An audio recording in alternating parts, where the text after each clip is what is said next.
Pinangalanan na naakusadong si Julie Dondon Patidongan ang mga pulis na allegedly ay involved daw sa missing Sabongero case. Sino-sino sila at ano ang ginawa nila? Pahiram ng ilang minuto at pag-usapan natin in detail. Mula police colonel hanggang police corporal ay involved daw. Ayon sa complaint affidavit ni Patidongan ay hinahire itong mga pulis na ito, sila yung nagbibitbit doon sa mga Sabongero papunta doon sa Taal Lake.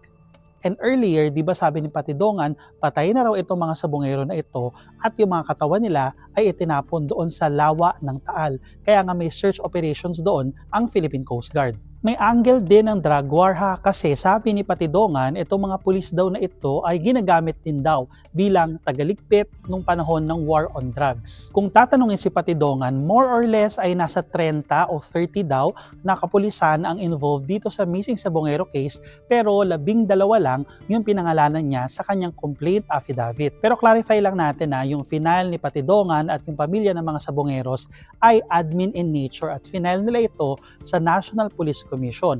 If ever man magiging kaso itong final ni Patidongan at yung mga pamilya, ang pwede pong punishment for this admin case ay suspension, demotion, or dismissal from service. Pwede pa rin naman mag-file ang pamilya ng criminal complaint laban sa mga pulis kung nanaisin nila at kung may ebidensya sila. Pero gagamitin nila yon or ifa-file nila yon doon na po sa prosecutor or sa Department of Justice. Pero medyo mahabang proseso po yun kasi from complaint ay titingnan pa ng DOJ or ng prosecutors kung pwedeng maging kaso yun bago nila iakyat sa korte. Hindi ito ang first time na may involved na pulis sa missing Sabongero case. Sa kaso po ni Ricardo Lasco Jr., isang isabong master agent, ay nakasuhan ang 3 pulis for kidnapping noong 2022. Itong admin complaint na ito ay first step to justice lang ng pamilya ng mga Sabongeros. Malayo pa ang laban para sa pamilya ng mga nawawalang Sabongeros. For example, dito sa admin complaint ito ay syempre may due process pa rin para sa mga pulis at sasagot sila sa mga alegasyon bago pa ultimately magkaroon ng desisyon ang NAPOLCOM.